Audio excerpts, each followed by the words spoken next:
Once a cop, let it knock, yeah. I for one think we should celebrate redemption instead of condemning it. Corey Pegues, what up? Talking truth, bruh. Check it out. Once a cop. Welcome to Corey's Corner. On today's episode of Corey's Corner, I'm joined by Michael Stoney, a father, mentor, coach, and entrepreneur whose life is defined by resilience and purpose. Raised in New York during the crack epidemic, Stoney lost friends and even his brother to gun violence and was himself shot in the line of duty as an NYPD officer. But instead of letting trauma define him, he turned it into fuel to serve others. Through his pro outreach tennis program, his wellness center, and ventures like Only at Renee's Restaurant, he's helping communities heal, grow, and thrive. Despite daily pain and the label of fully disabled, he continues to live with discipline, purpose, and pride as a father of four and mentor to many. Michael Stoney isn't just surviving, he's building pathways for others to rise above. And today we get to hear his journey. Stoney, welcome to Corey's Corner. My dude, pleasure to be here. Happy to have you here. Before we start, I got to shout out my sponsors. Vodka, the only vodka and tequila infused liquor in the world. I'm acting like I tasted it for the first time. I've been sipping it before we started. It's banging, dog. I also want to thank Corrupt Mob MC for allowing us to use this beautiful space to film Corey's Corner. Let's get into it. You was born in 1969 and spent your early years in foster care before living with your aunt in Hollis, Queens. How did those early experiences shape you to who you are today? Well, when you begin life without basic necessities like a mother and a father, and I did have a mother, but she was, she had some drug issues. She was young, and I was in foster care. You start off with this sense of not belonging, not fitting in. So I think that shaped, while I was growing up, I was always looking to fit in. And it also made sure that when I had my first child, and eventually four, that they never felt what I felt. I wanted to be the father that I never had. So that's It's kind of deep. I know growing up, you witnessed many peers fall into drugs, prison, or worse. What motivated you to not become another inner city statistic? Well, although I didn't have a father, I had a lot of father figures. One of being, my Uncle Tony. Yes, Big Tone from Hollis. We love Big Tone. Big, strong Muslim brother that, he gave us a statistic once, and he said one in every four black men are not going to be able to live to the age of 25. That stuck with us, and it came to fruition, unfortunately, when I lost my brother. He was only 22, and I was shot 3 months later to the date. So I think growing up and watching so many people fall, and initially you have this, that's just a part of life, but then there was something in me. There's something innate that wanted more, even with some of my peers. I was a little bit different. I was from Hollis, Queens, and I kind of was in this mix of it, but I wanted to live. I wanted a little bit more. So my recklessness was not on 1,000 all the time. So I think that seeing others actually die early let me know that this wasn't a game. Speaking about Hollis, Queens, a lot of legends there we grew up with. Absolutely. Run DMC, your man Damon John, your man Ja Rule. Did their success influence your mindset or ambitions anyway? These was friends of yours. Yeah, friends of ours. That was friends. I was like, what, you go up in a different neighborhood than me? What you do with my man? Now, absolutely, man. We used to say there's something in the water. I think that Hollis, Queens, Jamaica, Queens was an interesting part of New York. It was surrounded by money. We had Jamaica Estates, which is a hop, skip, and a jump. And although we were poor, the main color in New York was green. I think we all aspired to it. And unfortunately, some of us made some decisions in the hood that cost us our lives. And they dibbed and dabbed and weren't able to, dream beyond the hood. But when LL Cool J one day is walking down the block, and the next day he can't live without his radio, and everybody's celebrating him. And Run DMC is a couple of years older than you, and picking up my brother from school, and just knowing these guys firsthand that were regular guys, just let you know that there was more to it. Damon John was in high school with me, and I watched him come up with an idea, turn that into $1 million idea. I just you inspired for more. Multi-millionaire, damn near billionaire probably now. Yes, yeah. But now we had enough examples of people who look like us, who walk like us, that told us there was more than just the things that were happening in the hood. So let's fast forward to 1992, January 13th, Brooklyn College. Yes, sir. I'm on my way to the bathroom. We're at the New York City Police Department hiring process. Yes, We're sir. hired to be cops. I'm walking to the bathroom. I'll never forget. Friend of ours, Tony Lewis. Yeah. Good brother. I come. You have to wear business attire. So I have slacks, silk shirt, and a big ass dookie chain on. Don't tell him how you said walking. You wasn't walking, dog. He was walking. He was bopping up the. And I walk into the bathroom, and Tony grabs me and is like, yo, he's in the instructor. You ain't gonna make it through here like this. And I'm like, yo, I just got out the army. Like, my walk is my walk. You ain't breaking it. So I continue to go to the bathroom. I turn the corner, and I see you. And you go, what the fuck are you doing here? And I go, what the fuck are you doing? I said, yo, I'm trying to change my life. Me too. That's exactly what happened. I can remember it like yesterday. And by the way, you had on slacks in the shirt too. You ain't have no big dookie chain. You ain't give me the memo. Nah, I was you a ain't little more supposed to subtle wear. than you. I had the same mission though. I was letting the motherfuckers know I was a real nigga, but I didn't want to come in with the earrings and everything up front. You was letting them know up front. And matter of fact, I'm gonna quote you. You said, I did 4 years in the Army and they couldn't change this walk. Good luck. Something like that. Exactly, And that's when I turned around and looked. I was like, life? Yeah. What the fuck you doing in You're a little country, I'm a little rock and roll. All right, we agree. So at what point in your police career did you realize that law enforcement will become more than a job to you? Oh, wow. You was a cop in the 110 precinct or 115? 115 precinct. Well, it was interesting because civil service job was something that my uncle preached to us. Take all these tests. House, white car, house you car, get to, white you never fence, stop dreaming. You'll never right. make $1 million. You're lucky you make $20,000 a year in 20 years. That's only $400,000. But you'll take take a care of city your job, family. get some, raise a family, blah blah blah. Right. So I took all these boring tests and I passed. I was smart. I wasn't listening too much, but I was smart. I passed the test. Didn't want to become a fireman, honestly, because I wasn't that brave when it comes to fire. Corrections, I didn't want to be locked up all day. And the police department seemed like, hey, we play cops and robbers. Maybe I can make a difference. I didn't aspire to be one, but good benefits, give me a gun, nice car, I'm good. But I didn't like it at first. I didn't like the way my people treated me in the 115. I wanted to be an advocate for them and say, it's a good cop pulling you over and help, And I was treated, because of my uniform and because of their experiences, I was treated terrible. And I remember coming to you and telling you, dog, I got to get this uniform off, man. You was like, don't do it. I said, I'd rather go undercover. At least I know what I'm dealing with. And you were like, dog, it's too dangerous. So at that moment, I wanted to help my people, but I didn't want to do it in uniform. So I said, let me deal with one element of it. And then when I went undercover, it Hold was that probably, thought. So okay. Hold that thought. So let's fast forward. You went to narcotics, right? Yeah. So narcotics is in the New York City Police Department. You could be either an investigator or an undercover cop. Right. So you went the undercover route. No, don't say it like I had a choice. You didn't really have a choice. So you went into narcotics and they put you as a UC. You 9 times out of 10, when you're that young with no experience coming, you're gonna go UC, earn your way as an investigator, eventually detective, things like that. Right. So I want UC. Okay, so you go UC, you're undercover for a couple of years. And by the way, I'm telling you, yo, Stone. Don't do this. Don't do this.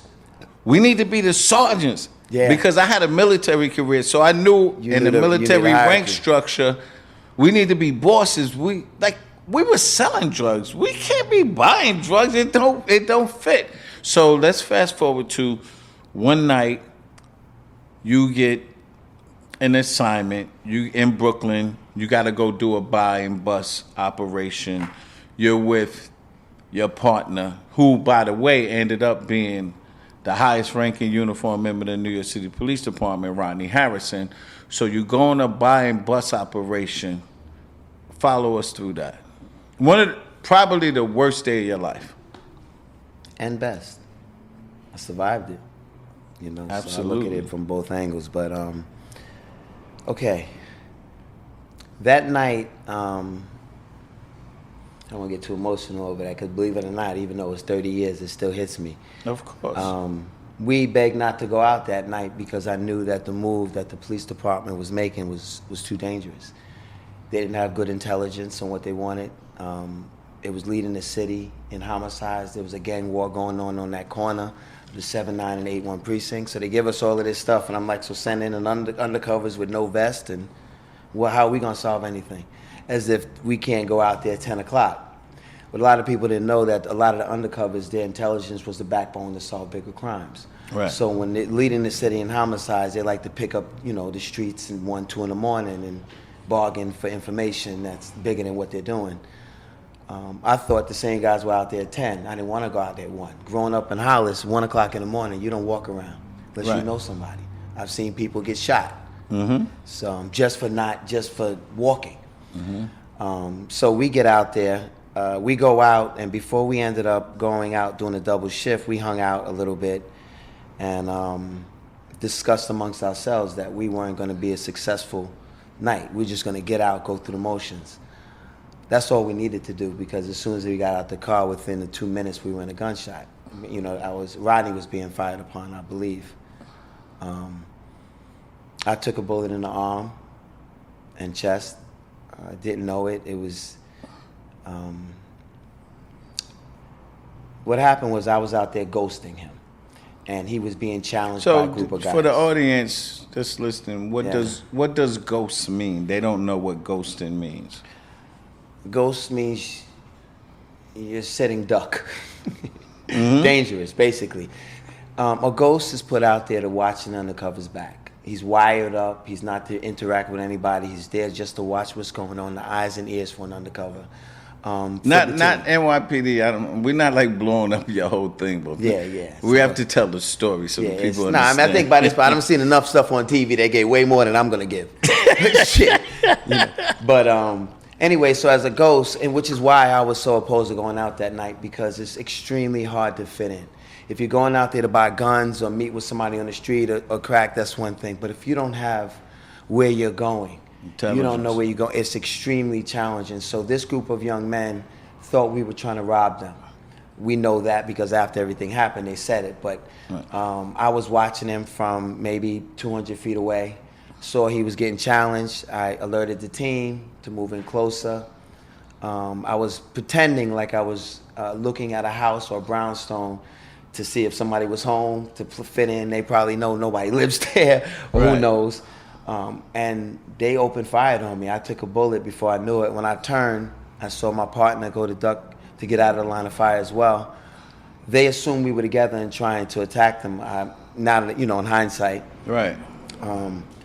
I went down to a knee, and when I turned, I saw a muzzle flash. He was coming at me shooting. So I drew from my hip and I fired 2 rounds. He turned, I believe he dropped his gun.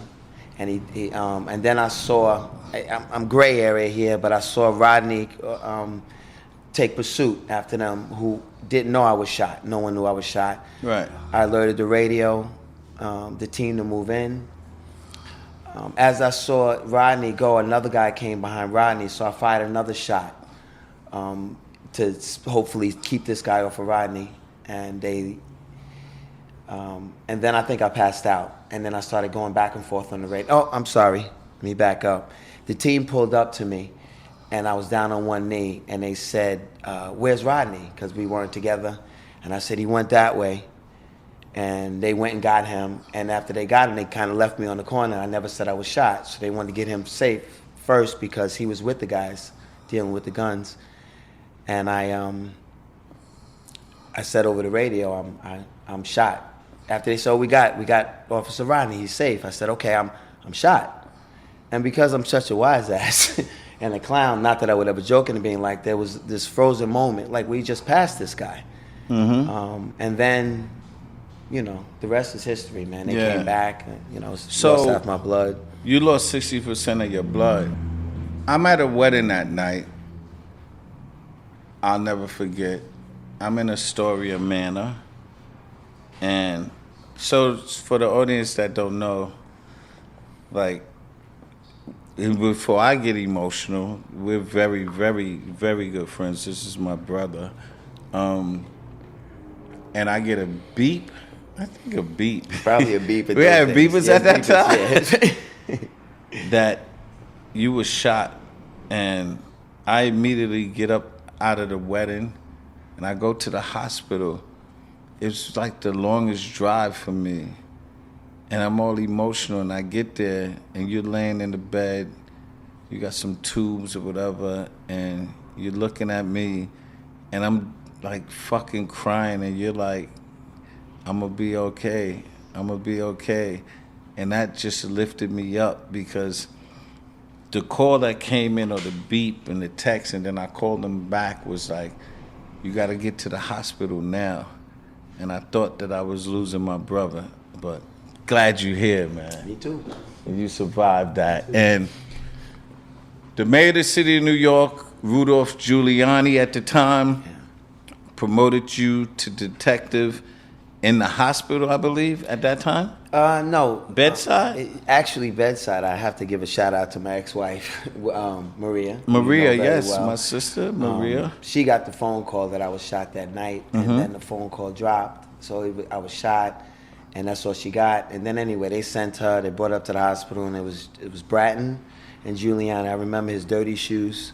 They were sitting in muddy shoes. They were out partying, obviously. Right. I smelled the alcohol when they came. I remember it vividly. Mm-hmm. And I'm laying in the hospital, and I remember Giuliani said to me, "Hey, you're a tough guy. You all right?" I said, "Do I fucking look all right?" I remember saying that. And, and then he goes, "Feisty guy." He said, "Feisty guy." And then he turns to Maria, and he says, "You know, this guy's a hero. And anything you want." She goes, "Fucking promote him. He was out there to be a detective. Anything he want. He asked not to fucking go out." He was like, "Calm down. He feisty wife too." And he was like, "Well, no, he was just doing his job, ma'am, and blah blah blah." He wasn't doing his fucking job. It's too dangerous. She's going off on it. And get these fucking newspapers out of here. He was undercover. I don't want nothing. So they getting everybody out of here. And then she got a phone call from my captain at the time, who I'm still tight with, because he sent me out, and I told him I didn't want to go out, and he felt terrible, and so he stayed in touch with me. But he stayed in touch with my wife, and I think he personally made sure that I never went back to work again. I never saw a desk, and that I was promoted immediately, which made a huge difference in my ability to survive. Because I was making, I think, $29,000 a year when I took a bullet in the chest. We had no time. I was in high school longer than I was a cop, to be honest with you. So the fact that I was promoted to detective, which was like 50-something, gave me the ability to survive with. I think I had one child at the time. So that was big. So you retired at 26 years old, with a pension, Social Security, disability, whatever, fine. You transition from the NYPD and you open what I believe the hottest cafe ever in Queens. Now you waking me up from that somber, sober shit. Yeah, we over that. The Blue Goose Cafe, of which I was one of the security guards. I actually was the head security guard. You was at the Blue Goose, the security by myself. I think I was a sergeant at the time. 160 pounds soaking wet. But I had a gun. You got some fast hands too. And I had some fast hands. So you open up the Blue Goose Cafe, which was a dope restaurant. I remember you had, what's that R&B group? Not intro. Those are our boys. You talk next. Next. What happened? What you happened have with Next that restaurant? come there. It was hot. Well, the funny with the restaurant, I don't know how many people. Anybody from Queens knows Richard from Richard's Place. Oh, I forgot about Richard. From Richard's Place on Lennon Boulevard. Some of the most amazing soul food in our hood ever. So authentic soul food. I became friends with Richard. My sister worked for him, Carla worked for him, and he had an idea to open up like the Blue Goose, which is named after a club in his country area. Bunkin, growing up down south, something. The Blue Goose, because I wouldn't name nothing the Blue fucking Goose. Right. But the Blue Goose, and he was to open up, live entertainment, jazz, gospel, little things on the weekend. Used to have jazz Sunday brunch. Well, he was going to start doing it. And then I was just getting out of all my surgeries, couple of years retired. And I had got my 401k, grabbed all my money, and I said, hey, listen, I started bartending with him a little bit because that's what I grew up doing. When I wasn't selling other stuff, I was selling alcohol.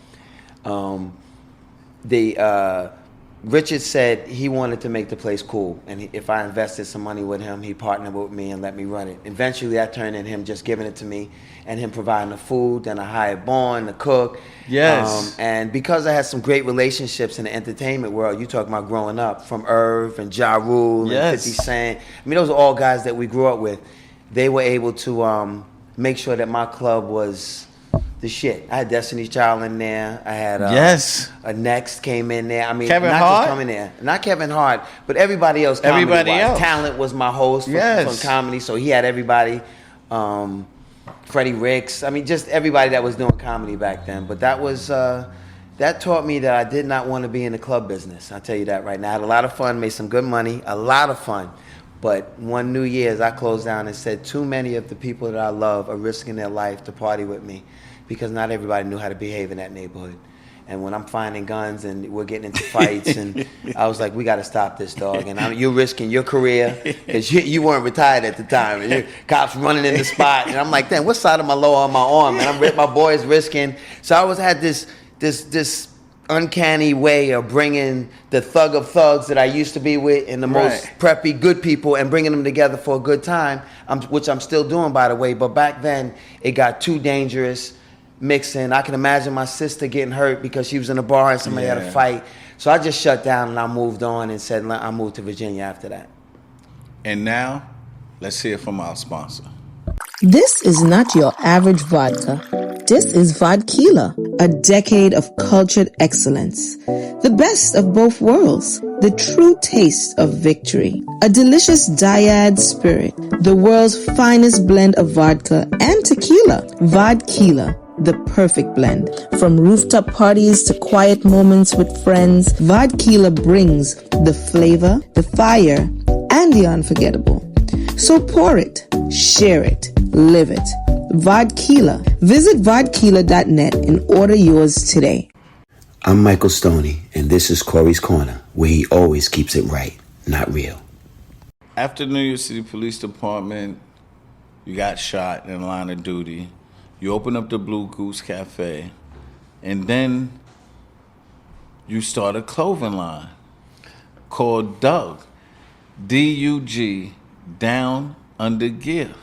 I'd be remiss not to mention why I started a clothing line, because I was firsthand witness FUBU and Damon and all of them, and to me, I didn't believe that they had anything valuable.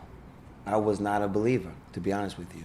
I didn't think it was bad. I was just like, any little things like that. None of us had anything like that. And I think Carl Kanai with Cross Colors was the only one that was making any noise in that venue.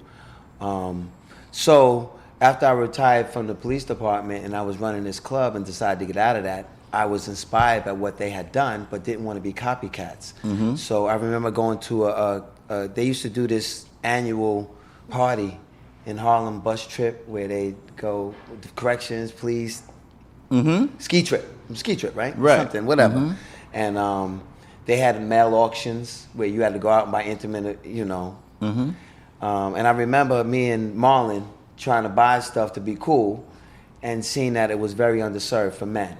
When it came to being cool boxes, it was all about being skimpy and sexy, and that wasn't our MO. Right. So we started a brand.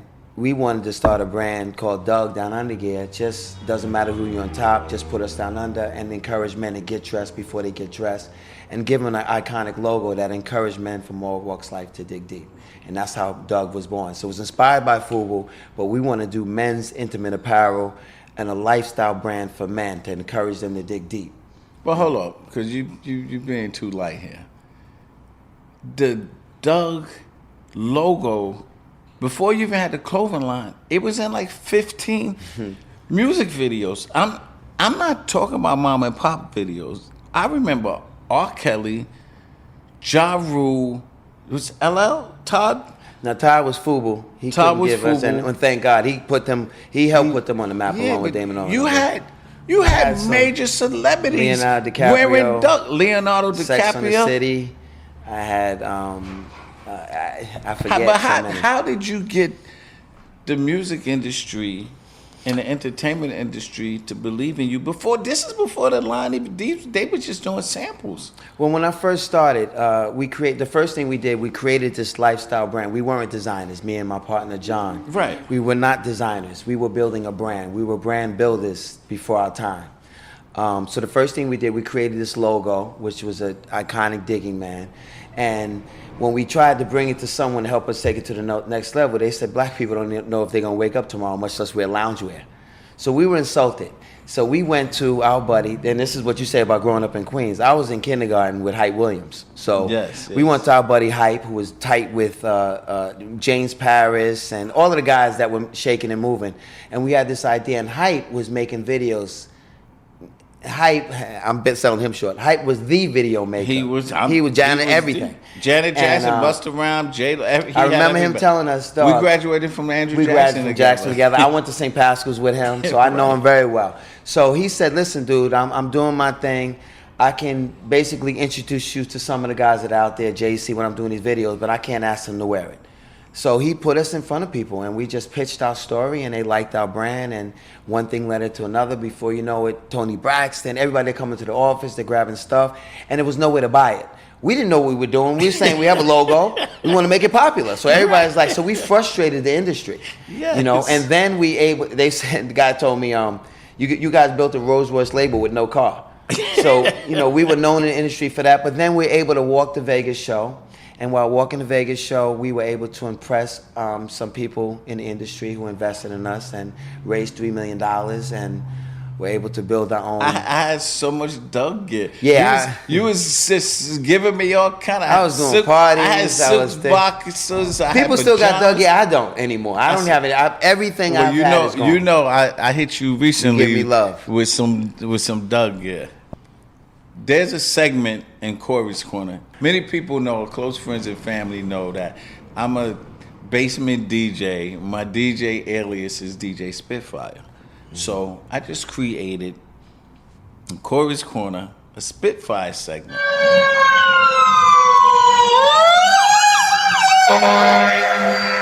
Spitfire is 1 minute to 1.5 minutes. It's a Spitfire. It's quick. I'm going to ask you some questions. You got to answer. 10 questions, rapid fire. 1 word answers, yes or no. You ready? Man, you tell me this before, Tequila. I'm a little sharp. Go ahead. Let's go. It's 10 questions. Let's go. And it can't say both. This ain't Junk Champs. It's not yes, no, Here we go. It's yes or no. I look like a punk. Let's go. Let's go. Coffee or tea? Coffee. Do you still play tennis every week? Yes. New York or Virginia Beach? Whoa. It's rapid. Let's Virginia go. Beach.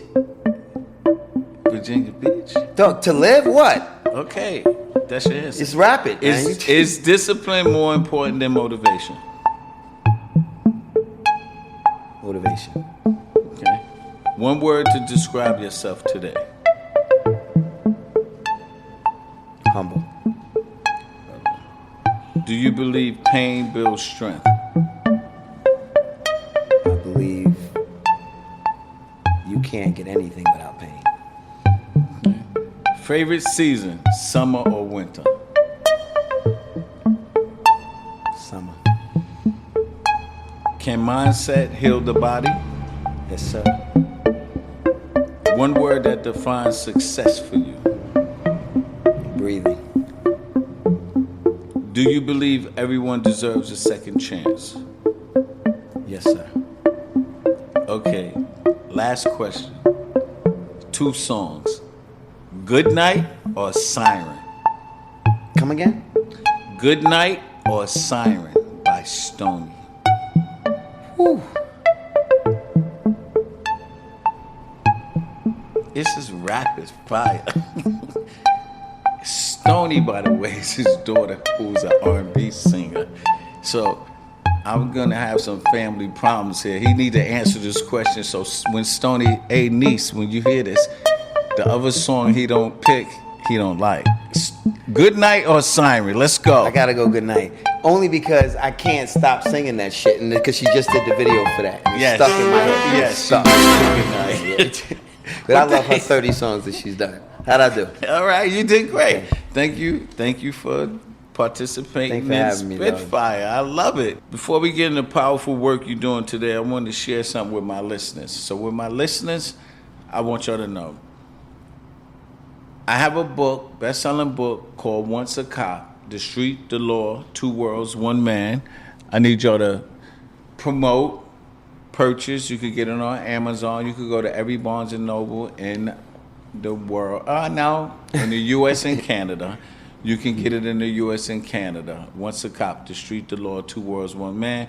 And also my feature documentary on Hulu called A Cops and Robbers Story. You can see it on Hulu, Amazon Prime, YouTube, a little bit. So I have to promote that. You know I have to promote that. You see, Once a Cop, The Street, the Law, Two Worlds, One Man. Let's get back to current business and ventures. You built quite a portfolio of ventures. Can you share some of the businesses you're currently involved in? Well, most of my business, if not all my business ventures, are motivated by my lifestyle and kind of the some of the traumas that I go through. They just, like, for example, I started Pro Wellness Center during the pandemic. It stood for Progressive Restoration of Health, and it was because I met a gentleman that was in the cannabis business, and I didn't want to get in the cannabis business, but I wanted to get in the wellness business, and cannabis had helped me from previous opioid issues stemming from my shooting. The shooting also contributed to major surgeries along the line, so health became something that was heavily on my mind. I'm fully disabled. I've had probably about 8 or 9 surgeries. And when you're this young, I was this young, almost 60 now, but you get the questions and they check on you all the time. I started Pro Wellness, which then turned into Pro Outreach. Now, Pro Wellness was just educating people on the benefits of medical marijuana and other plants and helping them get their medical marijuana card. It was the flavor of the month at the time. Right. I'm not an advocate for people to smoke, but it is an amazing tool that if used correctly, it could help. And it helps me. That stemmed from a desire to help a lot of people, because everybody that came to me for medical marijuana cards, their problem wasn't marijuana.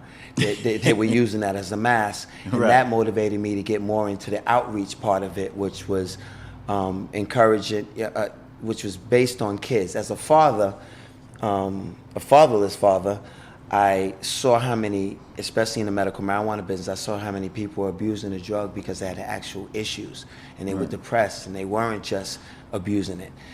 So I decided to get started outreach and use the game of tennis.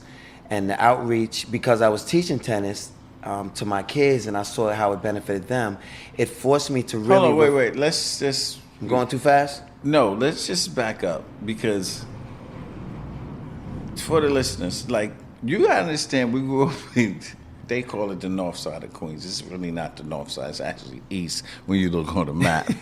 I think one guy said north side and everybody went with it. But I never knew. Now, I've known Stoney for 45 That's not something you brag years. about. I did You know not why I had know felines on back then? he played tennis. He don't play. He's ill. Like, his serve is like 90 miles. Like, I can't hit it back. Yo, what's crazy about tennis is that I'm only... You and Rodney Harrison are the only two people I know in the neighborhood. You'll kill Rodney. You hear this? He knows that. He's playing pickleball. Say less. Rodney's always took the easy road. That's my dog, though. He knows better. Now, what it is with tennis, I was not proud of it. It was something. It wasn't cool back then. Right. You know, so you don't come home. Our shorts were shorter than yours back then. We didn't like. Are you kidding me? So we piled in. But I didn't recognize the benefits of tennis. Your uncle taught you. My uncle taught us, but my grandfather was the first black tennis player for Jamaica High School. You need a podcast alone for Robert Stoney and the history of the Stoneys. Right. But he was the first, and he took that sport and put it into our family. So we met Arthur Ashe. We were down at the USTA Center and being ball boys and ball girls. We were the little black underprivileged kids that was given free rackets and free tennis lessons and stuff like that. But we took it for granted. You know, we got good, we got ranked, we played doubles and competed. But as soon as we got on our own, 14, 15, we gave the finger to the sport and every kind of discipline. But we couldn't help but love it. So as Serena and Venus and them started introducing into the world, we was like, we told you, but we weren't going to tell you. No one's listening to it. So when my son, who played basketball, because I love basketball too, and I was coaching back then, at 14, he said, Dad, I don't like the team. So I was like, you're going to play something. You know, that's some pops. You're going to do something. Well, how about tennis? Didn't you used to play tennis? I picked my racket up after 20 years. Now, mind you, 50 years ago, the game of tennis was way different, dog. Now these Nadal and Federers, the grips, the rackets. I had to relearn the game, but the principles remain the same. Right. And that's what stuck out to me, man. This was an individual sport that was driven by community. And there was no more difficult sport in the world to learn except for combat sports. And what it was boxing without punching. And it was and you were completely responsible for every aspect of this game. You don't put the work in, you don't get rewarded. Right. And that is something that you join the basketball team, we can hide our kids on the team. Soccer, you can hide them. Or you can jump, put them over there, make them rebound, blah, blah, blah. Tennis. Or you get a championship. Not in tennis, dog. So it is straight fail. I think tennis is the only game that you could lose and you still have love. Yeah. That was a nice try. That's a nice try. At the joke part. You know? No, in the game, the scoring is love. I'm not even going to go into all of the corny jokes around love and tennis. But the principle, and here's the kicker with tennis. I'm not talking about becoming a tennis player. I currently teach people, parents and children together, mentors and mentorees, everybody I bring in together. We get these humbling moments of people failing together, being uncomfortable, embracing uncomfortable, right in front of each other. And this is the family dynamic we're creating in the community with fathers and sons. Because a lot of people like to drop their kids off. When I was training kids, I brought kids to championships and I coach high schools to state championships with my kids and other kids. Right. But as I get more busy, it was more specific, so I couldn't teach anymore, so I created a foundation for kids to learn for free. Kids that look like me, kids who are underprivileged, kids who are autistic. And I saw the power of this game change lives, change families, bring people closer together. So I built a program and I started pitching it to schools. So now What's I'm in the name process. Of the program?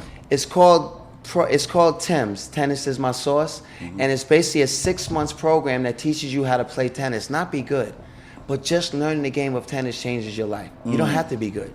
And now you're seeing everybody picking up tennis. If you Google tennis, they'll tell you number one. Something that I've been benefiting from for almost 4 decades now. Now I'm realizing it and trying to get as many the people that look like me or people who just don't have access to it to just introduce them to it. And it's moving mountains in Virginia. Let me tell you, after all of these, police officer, club owner, entrepreneur, clothing line, tennis, mentoring young youth, what advice would you give someone looking to pivot? Because there's a lot of people that's in careers they think is dead end, but they have other aspirations to do things. What advice would you give to somebody else to pivot to do something that they really want to do? It's funny you should ask that because there's a sergeant from New York, and his name escapes me right now. He lives in Virginia Beach. He ran into me. He's Butter Love's home cousin, or man's wife, something. Butter Love, shout out Butter. My Butter. So he's like, yo, you Stoney from Hollis, blah, blah. So now they forced him off the job. He's a couple years older than me, like Butter. And he said, yo, what am I going to do? You'd be surprised how, the one thing I learned by retiring young is how programmed we are to serve others and not ourselves, not to be passionate. For me, advice I would give is first you got to get to know yourself. You've been building your ego your entire life because that's what you need to fit into society, in your jobs and whatever you're doing as a career. You don't know what you really like until you get rid of that stuff. And a lot of times, your whole identity is wrapped around your story. So what I would tell people is to get to know yourself. That's how I healed myself. I wake up an hour before anybody has me, and I do my meditation, I do my cold plunges, I do my push-ups, I do my Tai Chi or Chai Tea or whatever the hell it's called, and all that other crazy stuff. Take my sea moss, watch my diet. After that, the world beats the shit out of me. But I know no matter what, I've taken care of me. This gets to know me, and there's Stoney, and then there's Michael.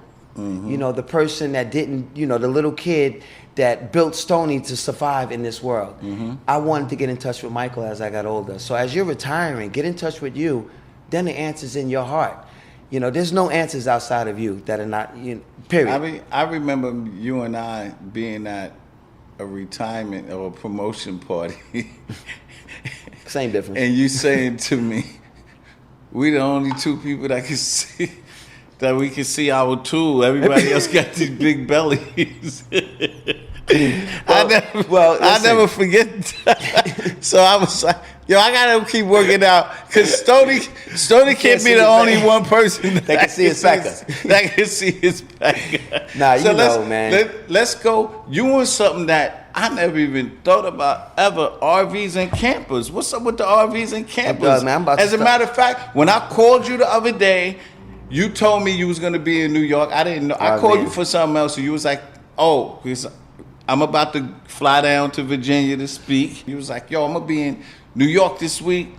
I'm like, oh, shit, let's do it. And you was like, my fiance is trying to get me to drive this RV. I don't want to drive the RV because I want to see my dudes. Yeah. I had to borrow a car to get to you because I ain't driving that RV to see you. What's going on with the RVs and campers? One thing about owning your own time, the one thing I committed when I retired, I remember, because we knew so many people in the hood, when I retired, everybody asked me to do freaking security for them. I'm like, out of your fucking mind, I don't even like you. We ain't Number one.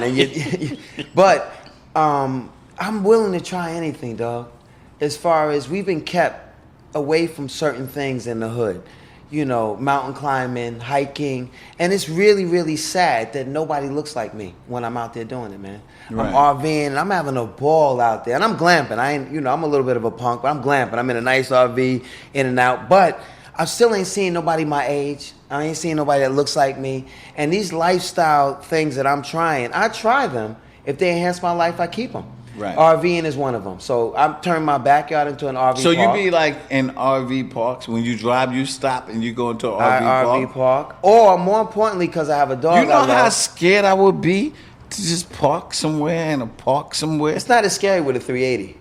Oh, okay. I mean, you know. No, I didn't and think a dog. About that. Right. You know, I see you posting the dog up. So let's talk about Only at Renee's. We got to plug that. Yes, absolutely. Your restaurant with your fiance. My fiance's restaurant that I help her build. That you help her build. Let me tell you the reason why I make that very clear. Let's give location, where it is, and I know something as big is upcoming. Talk about that whole Pharrell. Well, I'd be remiss not to mention Renee's Kitchenette, 35 years in business.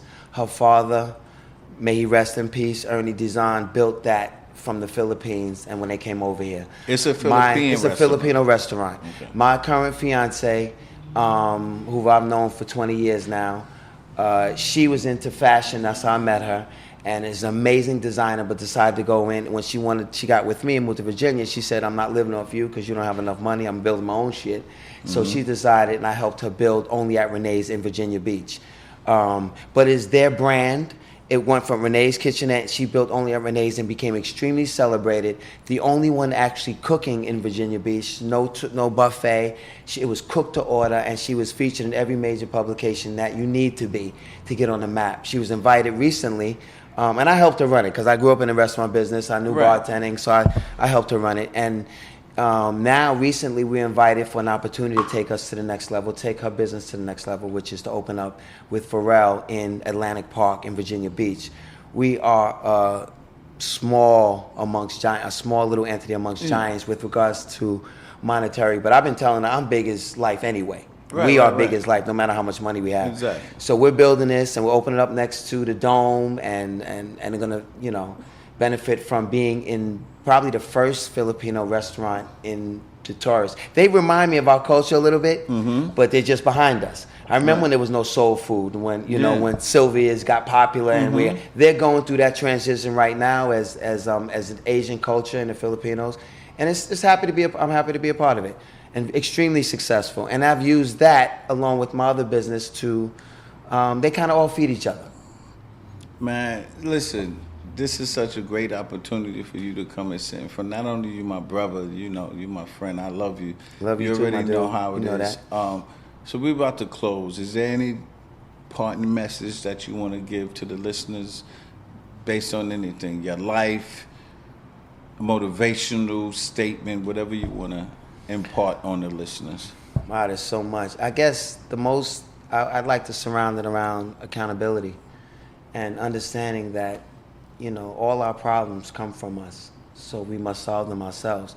And if you're seeking help outside of yourself, make sure they're putting a mirror up for you in a very creative way. Because there's only one person that can solve your problems. That's you. We're created by God, dog, and God gave us all the tools. Use them.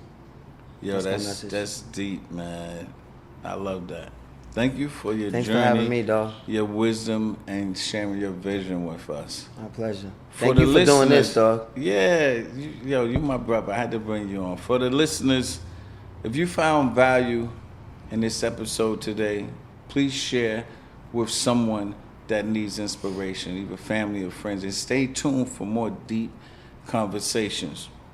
This has been a dope episode of Corey's Corner. Remember to stay positive, keep pushing, keep grinding, and always remember, it's not where you start, but where you finish.